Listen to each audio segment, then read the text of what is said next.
Good evening and welcome. I'm Sheila Balgobin, principal of Simply Improve Health, and I help people to train better and longer, have improved sleep, and enjoy better quality of life using simple plant-based products and simple techniques.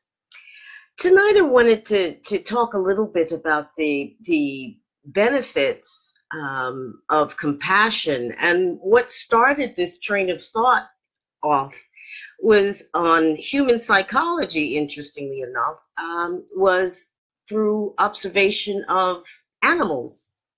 Funnily enough, we tend to forget that despite being Homo sapiens, man the wise, we are animals. We are mammals like many others on the planet.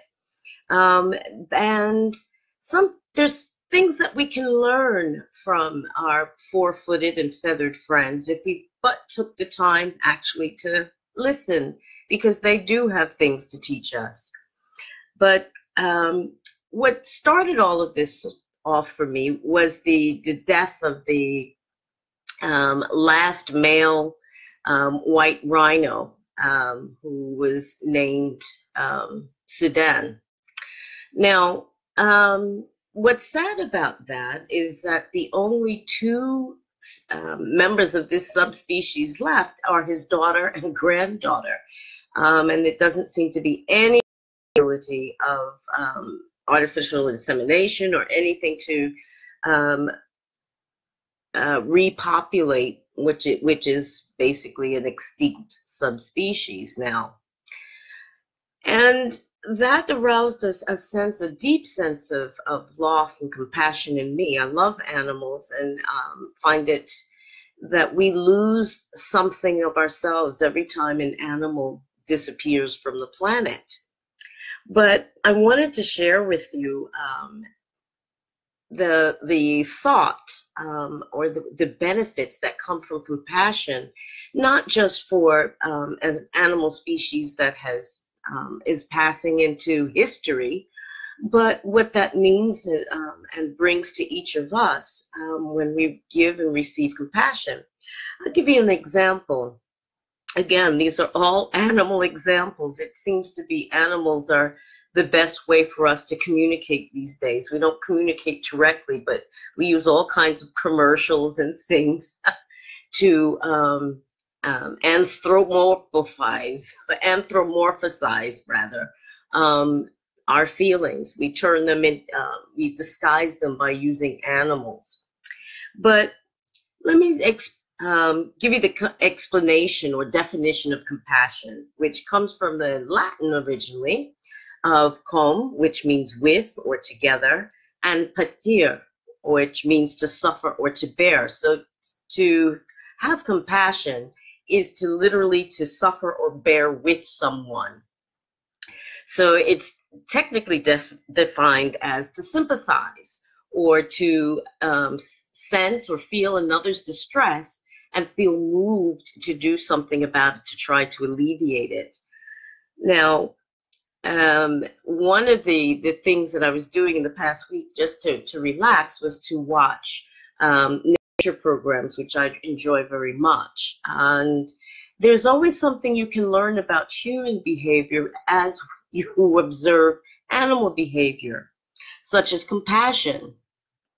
And what some of the examples that were given were around mourning and feeling a sense of loss. And the animals of the higher so-called levels, such as elephants and chimpanzees or apes in general, great apes, are credited with having higher feelings and being able to feel a sense of loss, to be self-aware, to know when death has occurred and to mourn it.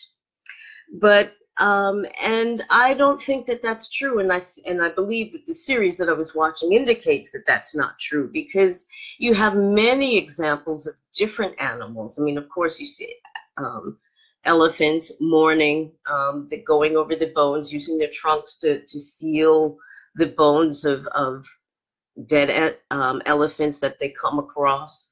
They gather around them and they stand around them for a time, running their trunks over the bones and running their trunks over each other as if to reconnect with the members of the troop that are still alive and well, and to if there's any distress, to ease that distress. Now, what was a rather funny but poignant incident involved some langur monkeys, which are matriarchal. I didn't know, so that it's the females that run the troop, and they had these spy in the wild, they call them, where these cameras are disguised so that they can film animals in their natural environment. And they had cameras disguised as animals, as tree stumps, as tortoises, even dung heaps and termite mounds. But this one was actually a very well disguised and functioning monkey, a baby langur monkey. And in the rough housing of the other baby monkeys, the real ones, this robot, which was very realistic, got knocked over and its mechanism stopped functioning, though it was still filming. But what it filmed was absolutely extraordinary, had never been seen before.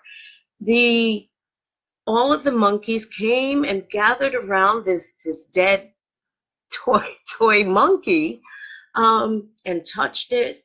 They sniffed it. The adult females, langurs, went and they would either hug each other or they would hug young ones, or young ones would come up to them and nestle against the adults for comfort, so that they had a sense of mourning, they had a sense of loss, and were offering compassion in their attempts to alleviate that sense of loss that the whole troop felt. Incredible. I mean, and animals show empathy as well, and empathy is described as being understanding someone's feelings without actually experiencing them yourself. For example, there was a chimpanzee that had adopted an orphan cat. It was an orphan genet cat. They're small wild cats that live in Africa. Now, what would make you think chimpanzees are pretty close to humans in terms of their intelligence and expressing emotion, but you would have to wonder what would make one species feel the need to take care of an orphaned of another species. It's quite incredible. And not only, but protected it from other apes who wanted to mess with it and possibly make a meal of it. Actually took it away to a private spot, and with it cradled in its lap.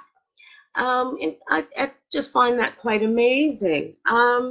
Or, and even more extraordinary, a lioness who took care of an orphan gazelle, of all things, a gazelle, and protected it from other lions who only saw a meal in that gazelle. So they were expressing empathy, that whereas they weren't alone, they certainly had other members of their kind around, they felt the need to alleviate the aloneness, the loneliness of these creatures, which is quite amazing. And it makes me wonder how close or far removed we are from being animals. And maybe we need to be more animal-like, not animalistic, but animal-like, in that they can show compassion, they can express grief, they can offer comfort to one another. And as you look around the world today, and the amount of bad news and unpleasant such situations that are just abound these days, maybe we've lost to a certain extent that animal connection that allows us to simply connect with each other, to show compassion for one another, to show empathy for one another. Maybe we've developed compassion fatigue. I know there's a thing that's called donor fatigue. Donate for this cause, that cause, the other cause, and we become inured and hardened in our attitude. Oh, I don't have time. There's just too much. There's too many demands. I don't have this. Blah blah blah blah. There's always a reason and always an excuse. But animals seem to be able to act with more humanity in more humane ways than so-called man the wise, Homo sapiens. And maybe it's time for us to stop being so wise and return to that more simple, to a certain extent, animal, instinctive turning to one another. Starting with ourselves. That's something that I learned a few years ago. A message came to me that I needed to learn to be compassionate with myself. And if I'm compassionate with myself, I can reflect that and have that reflected back to me by others. And I would challenge you that being compassionate, it brings the benefit of connection, of being in touch with other people and not feeling isolated and alone. Having empathy for other people means that even though you may not be in a particular situation, you can understand how they might feel and be able to put yourself in their position and be a bit more compassionate and offer what's comfort and that you can. And I don't know. To me, it just seems that it's quite incredible that I'm sitting and watching a so-called dumb animals who aren't dumb in the least show people how it's done, to be honest. And maybe before we kill off all of the animals on the planet, we need to take a few pages from their book and learn how to live with one another and show compassion and empathy for one another. Well, that's my thoughts for the day. It's a bit of a heavy subject, but I hope you take it in the spirit that it's given, that maybe we need to look at our relationships in a different way and be inspired by our animal friends to be that more compassionate. It doesn't take big gestures or lots of money. It could mean just smiling at someone that comes across your path, or saying excuse me when you step on somebody or you're standing in the middle of the sidewalk blocking their path. I mean, it doesn't have to be big, extravagant gestures. It just means to recognize other people, recognize that they may be going through things that you know nothing about, and maybe just showing a bit of compassion can make their day go a bit better, and yours as well. So I put that to you, said to consider the benefits of compassion and empathy, that it will actually bring you the connection that is so desperately needed to keep us from feeling isolated and alone. Thank you for listening. I hope you found some benefit from it. If you're watching on replay, please drop comments or your love hearts and thumbs up if you found benefit in what I've said. And if you'd like to continue this discussion or suggest another discussion, another subject for discussion, please drop me a message. I'm always happy to take up different subjects and how they can affect our moods and feelings and our relationships. Thank you again for watching. Have a lovely evening and weekend, and I'll see you again soon. Oh, and before I go, if you happen to be anywhere near south of the river, near the Crown uh, Plaza Hotel in Battersea, I will be running a workshop on the understanding the language of the heart with flower essences. And that will be at the Authors Awards, a gala and dinner on this Saturday, starting at 11 for the workshops during the day, and then the gala in the evening. And I hope I'll see you there.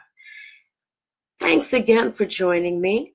And hi, Jackie. It's nice to see you all the way over there in Gambia. I said, you're loving it. I said, I turned my girlfriend on to Gambia and she fell in love and she went there and she never left. Great story, that. I have to get you on to talk about your work over there in Gambia.